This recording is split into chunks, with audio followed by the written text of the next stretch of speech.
A Jäger Águas, há mais de 10 anos, fornece soluções no fornecimento de água mineral para empresas, eventos e residências. Representamos as principais marcas daqui, da nossa região. Nossos entregadores são treinados e identificados para sua segurança. Temos uma logística que garante agilidade no atendimento. Siga a Jäger no Instagram e Facebook e confira toda a linha de produtos que trabalhamos. Água mineral é na Jäger Águas.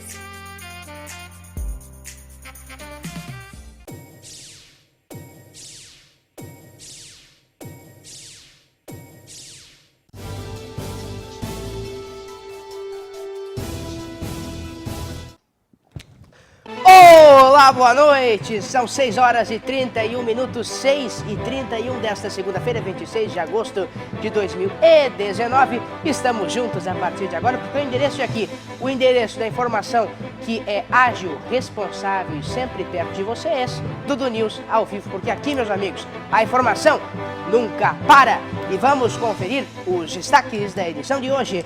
Caixa oferece a partir desta segunda-feira linhas de crédito com taxas entre 2,95% a 4,95% de juros. Nós também veremos aqui, ensino, governo avalia repassar mais de 1.000 creches à iniciativa privada. Política no Festival de Gramado, Lula livre, filmes LGBT, pedras de gelo em cineastas e gaúcho premiado dizendo que Gramado tem um pensamento bem pequeno. Nós também falaremos aqui no DN de hoje que os prefeitos da região estão indignados com a vinda de apenas 6% dos PMs formados então aqui no Rio Grande do Sul para o nosso Vale dos Sinos. Tem outras informações, o início da nossa Expo Inter, um camponense que nos Jogos Pan-Americanos conquistou uma medalha de prata e uma medalha de ouro. São esses alguns destaques da edição de hoje. Hoje, então, que é segunda-feira, 26 de agosto de 2019, a partir de agora, o DN já começou.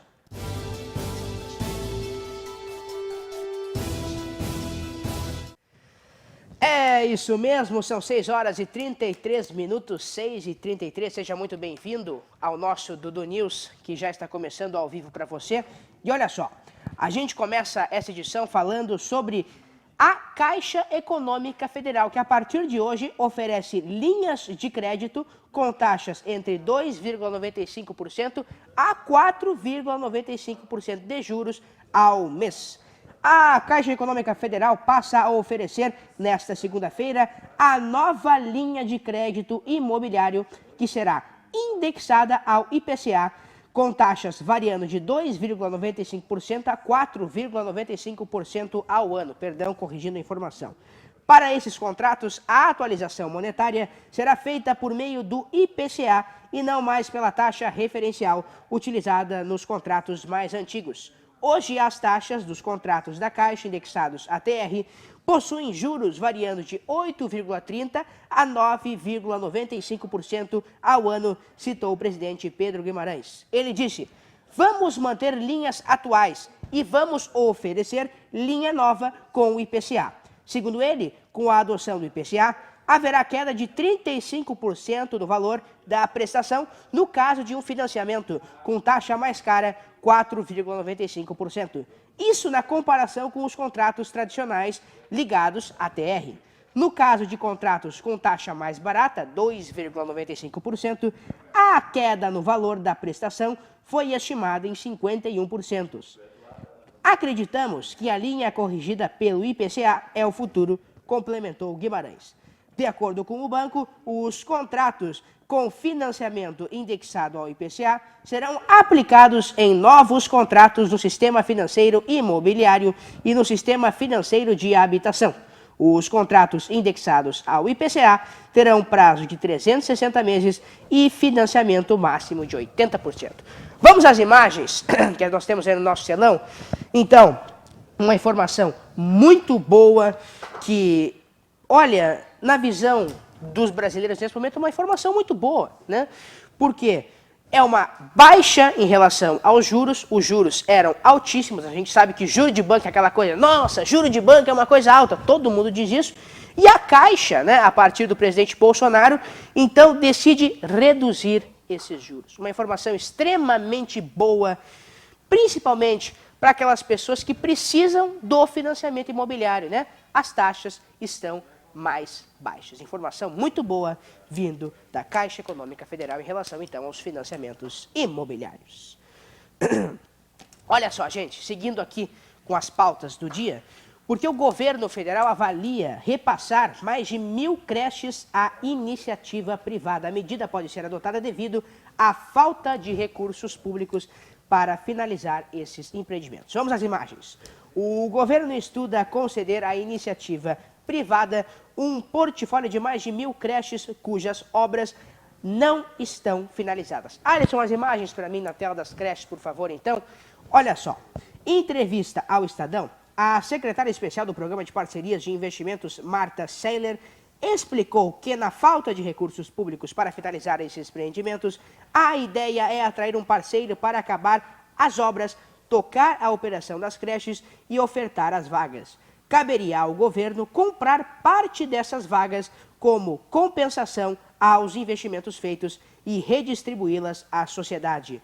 Ela disse, abre aspas, o governo compraria algumas dessas vagas como contrapartida pelos investimentos feitos ao longo de, por exemplo, 30 anos de concessão. Segundo ela, por enquanto, todos os modelos estão na mesa.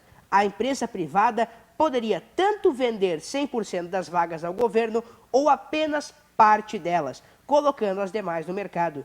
Para Marta, o governo enxerga uma vantagem na oferta de vagas diretamente ao mercado, à medida que isso garantiria uma preocupação com a qualidade do serviço ofertado. Pode ser um alinhamento importante para garantir melhores serviços, disse ela. Projeto piloto. Ela disse que a dimensão do programa dependerá de quanto o Ministério da Educação conseguirá disponibilizar para esses vouchers. Se os recursos forem poucos, o governo começará com algumas creches pilotos. A secretaria pontuou que ainda não há prazos na mesa, mas que as creches já foram incluídas no PPI na semana passada, quando o governo anunciou a inclusão de mais 9 estatais no programa de privatizações.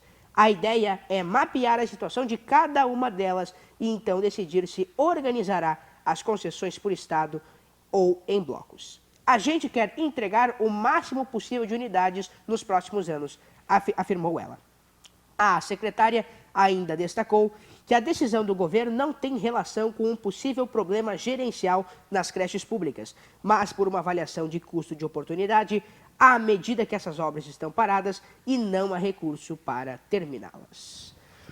Olha, meus amigos, é uma informação realmente... Olha, duas informações, nós começamos o programa hoje com duas informações, então, muito boas, né, que envolvem o governo federal. Primeiro, a baixa de juros.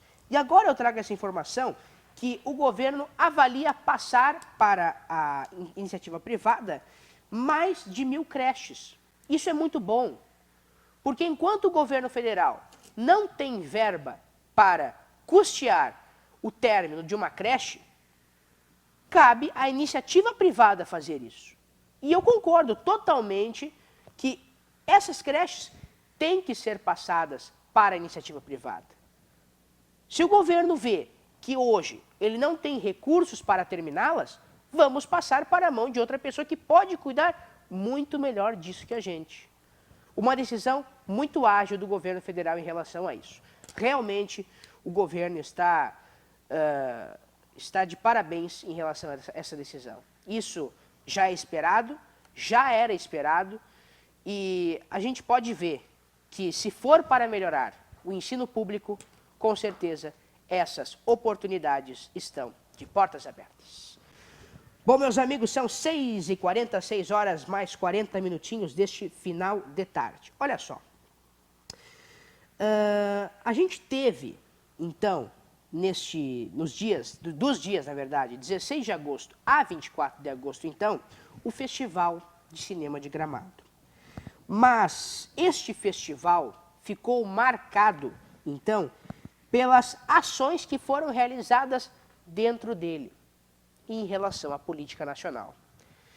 Política no Festival de Gramado. Essa é a manchete do portal Martin Beira.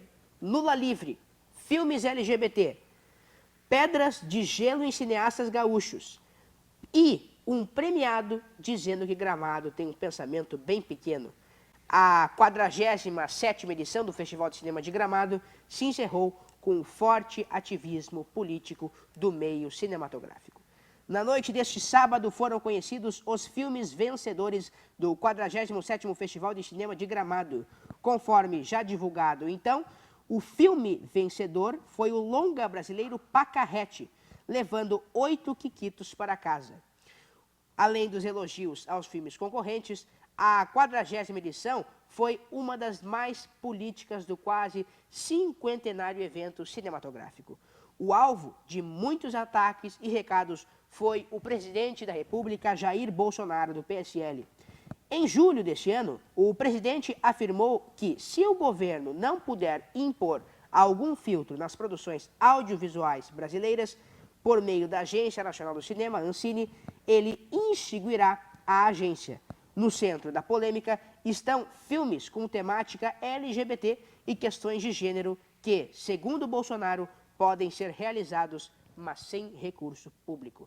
Vamos ver as imagens que marcaram o Festival de Cinema?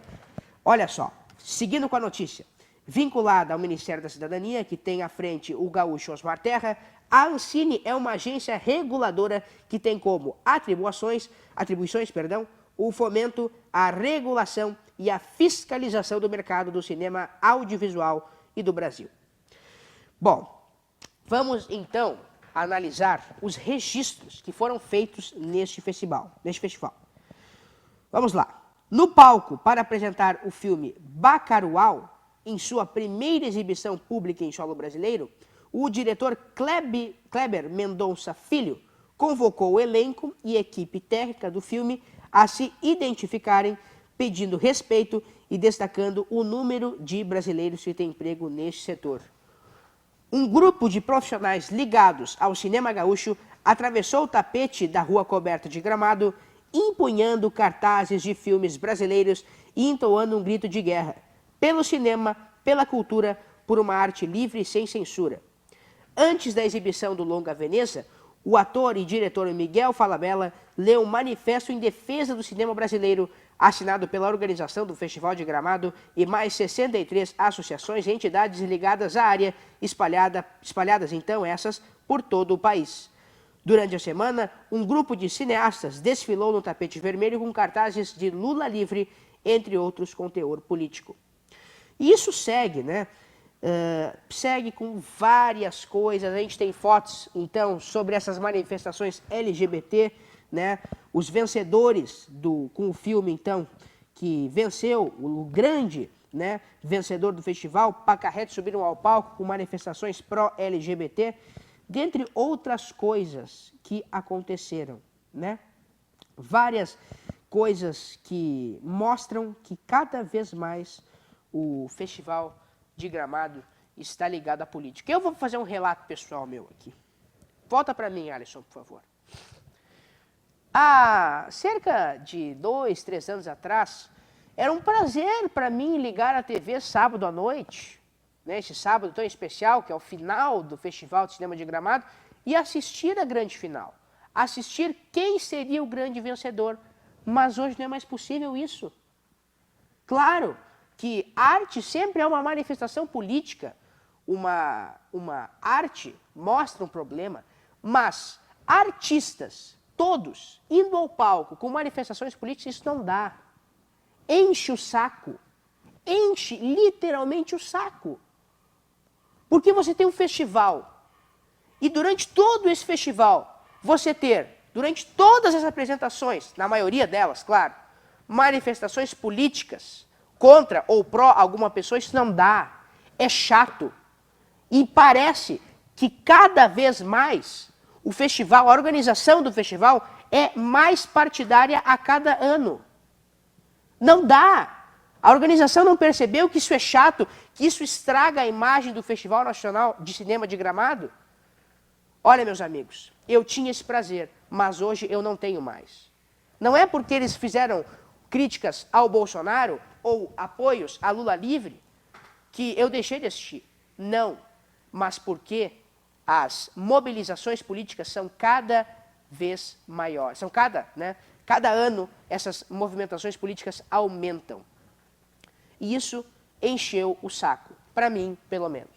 Eu deixei de assistir o Festival de Cinema de Gramado por causa disso.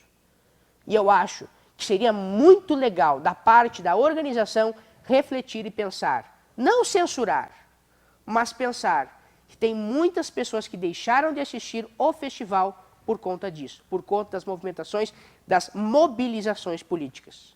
Não sou contra que a artista B, deixe de dar então a sua mobilização, a sua manifestação política. Não. Eu sou contra que todo o festival seja rodeado por isso. Só isso. E não é só eu, pelo que eu sei. Outras pessoas são contra isso também.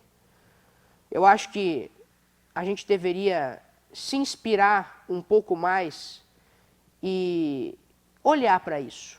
Porque se eu fosse organizador, eu olharia um pouco mais para essa questão. É muita política, é muita mobilização, é muita manifestação. Acaba se tornando chato. São 6h47, vamos para o intervalo comercial e voltamos já já.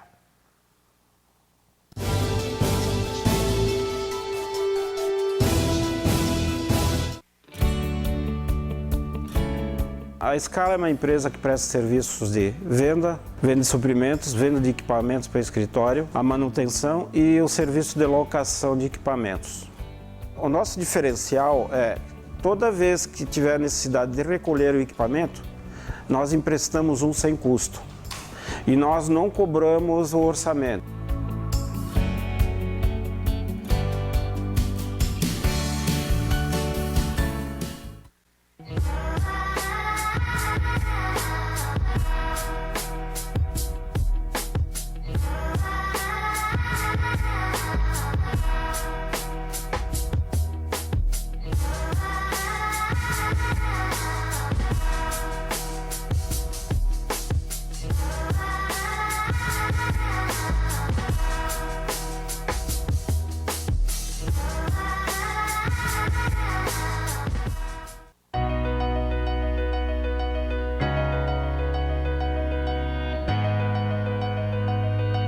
Falando um pouco dos 30 anos da Forrotec, uma empresa que se estabeleceu no mercado setor calçadista de componentes em Novo Hamburgo e vem nesse tempo todo desenvolvendo produtos de alta performance, de qualidade para o setor calçadista, moveleiro e artefatos.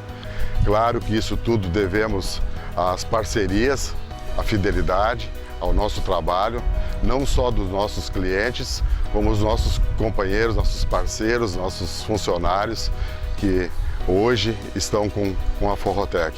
Então, vai aqui o meu agradecimento dos 30 anos. É uma luta constante e que seguimos nesse caminho, nesse projeto que a gente levantou nesses anos todos aí.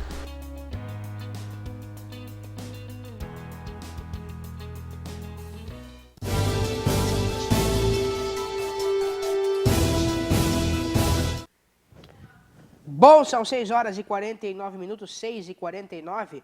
Meus amigos, quero pedir desculpas a vocês, porque eu tô meio aqui, ó, meio gripado, né? E é chato, cara, é chato, esse momento do inverno, onde também as crises respiratórias, né, se dão ao ar, né, entram na vida das pessoas. Isso é um saco, né, para quem tem é um saco. Mas tem muita gente interagindo com a gente ao vivo, aqui no nosso Dudu News. Então vamos ver aqui como é que está a interação do nosso DN, quantas pessoas estão ligadas com a gente aí, porque tem gente hoje, hein? Vamos mandar um abraço para o Gabriel Rias, que está ligadinho com a gente, a Rosane Vischborn, que também está ligado com a gente, a Ângela Lano, a Jane Fleck, o Luiz Paulo Stephens, o Canísio do Vale a Pena, né? O Marlon Bernadelli, o Alexandre dos Santos, Fernanda Eckart, né? Estão todos ligadinhos com a gente no DN aqui. Também temos a Langler, o Langler e a Langler Luiza, perdão, então que estão ligados aí com a gente no Dudu News. Muito obrigado pela audiência de todos, sempre estamos juntos. Mande seu recado, sua opinião sobre o programa, sua sugestão de pauta, então, via rede social com o nosso Dudu News. Seguimos juntos. Olha só, gente. Segurança Pública. Os prefeitos da região estão indignados com a vinda de apenas 6% dos PMs formados no estado. Do total de 1.944, somente apenas 117 ficarão por aqui. Prefeitos e moradores de todas as cidades gaúchas viveram a expectativa da chegada de novos soldados da Brigada Militar para reforço do efetivo.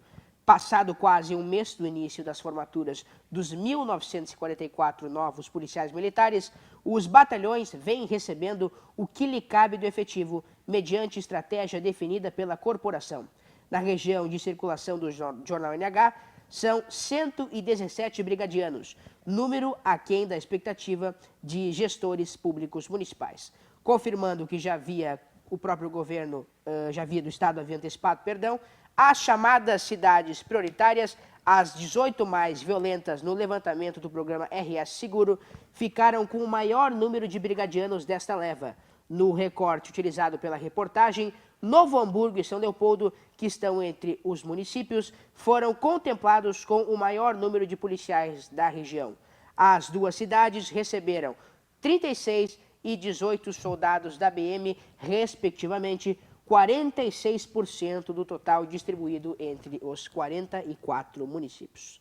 Os prefeitos aqui da região lamentaram essa decisão, citando Estância Velha, São Leopoldo, Campo Bom, Sapiranga, Ivoti, Lindolfo Collor e também o presidente da Associação dos Municípios do Vale do Paranhana, a Ampara, prefeito de Igrejinha, o presidente da Associação dos Municípios do Vale do Caí e a presidente da AMVARS, que é a Associação dos Municípios do Vale do Rio dos Sinos, a prefeita então de Novo Hamburgo, Fátima Daut.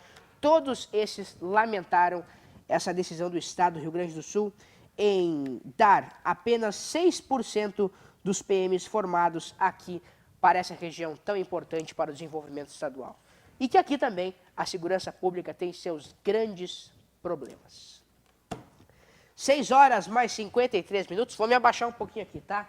Porque hoje, meus amigos, eu estou aqui em mãos com o jornal Sul Rural. Ô Felipe, dá o zoom aqui na câmera para a gente mostrar o jornal Sul Rural aqui, para quem nos acompanha ao vivo.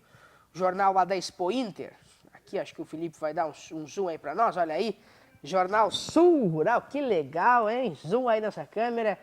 Que na sua matéria de capa, fala então sobre o início de uma feira muito esperada pelos gaúchos e pelas gaúchas. É o início da Expo Inter, a maior feira de agronegócios da América Latina. E a reportagem do Sul Rural começa dizendo: a Expo Inter terá sua 42ª edição entre os dias 24 de agosto e 1º de setembro no Parque Assis Brasil, em Esteio. A programação da Expo Inter deste ano conta com mais de 400 atrações, entre elas exposição de animais, julgamentos de raças, remates, apresentação e lançamentos de máquinas e equipamentos agrícolas.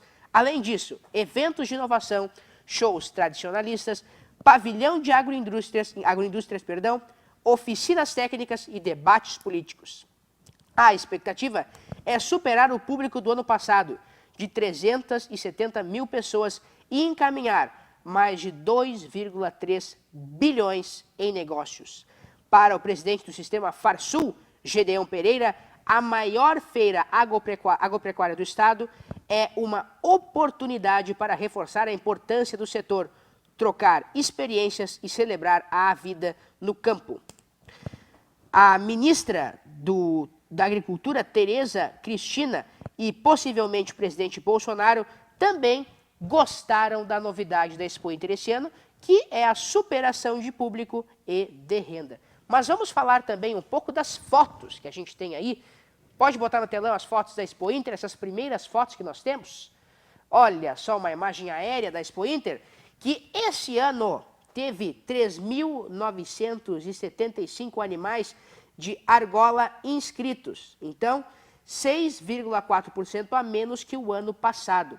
O resultado é puxado pela queda de 76% nos pássaros ornamentais, né? Isso os pássaros. Mas no setor de bovinos, de leite, o número de inscritos aumentou 17,6% para 334 animais. Os ovinos tiveram alta de 10,3% para 782 animais. E os equinos diminuíram 6,3% com 860 animais inscritos.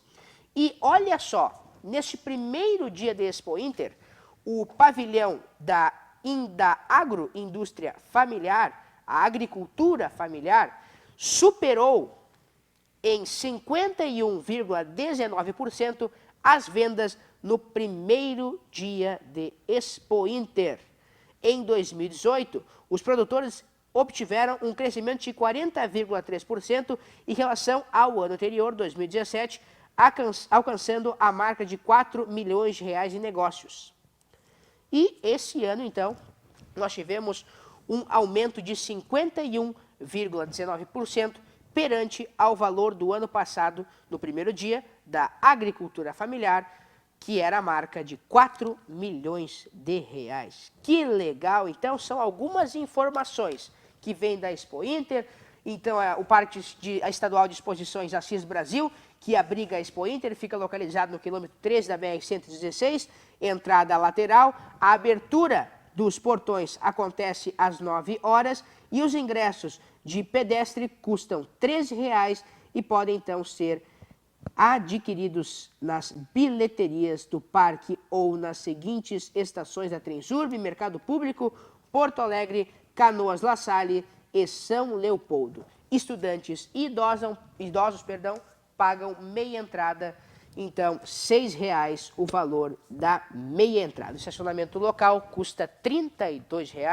São as novidades da Expo Inter esse ano, que promete superar os seus rendimentos e que já superou, então, na agricultura familiar, na agroindústria familiar, esse ano, então, com 51,19% em relação ao ano passado. Aqui o jornal, então, Sul Rural.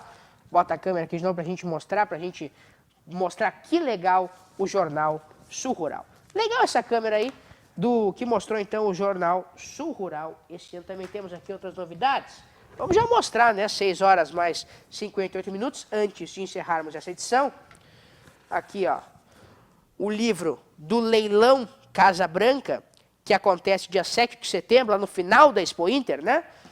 E também valorizando, meus amigos, uma exposição de um hamburguense na Expo Inter, do nosso amigo Marciano Schmitz, que está, então, presente na Expo Inter este ano com a exposição Estância da Arte, Cultura e Tradição na Expo Inter. Olha, meus amigos, infelizmente, a gente não consegue falar tudo que a gente quer, né? E, infelizmente, nosso tempo está terminando. Eu quero pedir desculpas, então, porque nos destaques eu dei que nós traríamos a informação do atirador de Campo Bom, né? Que foi medalha de ouro, 2 medalhas de ouro e 1 de prata nos Jogos Parapan-Americanos. Essa medalha de ouro, essa segunda que veio hoje, né? Só valorizando o destaque. Que legal, hein? Esse campobonense, né, na verdade, né, que também é aqui de Campo Bom, gaúcho, então, claro, queridão, muito legal e parabéns a ele, né, muito sucesso nos Jogos, então, Parapan-Americanos. Que legal. Meus amigos, nosso tempo está acabando. Olha as imagens, então, rapidamente. Pode passar de novo, dá para passar rapidamente? Olha aí as imagens, então, dessas 2 medalhas, muito legal. Parabéns ao campobonense. São 7 horas pelo horário de Brasília. Vamos encerrando a secção do DN. Fique agora com o Conversa de Peso, 7h30 Esporte na TV, 8 horas pela cidade e 9 horas Estação Hamburgo. Boa noite a todos e uma excelente semana.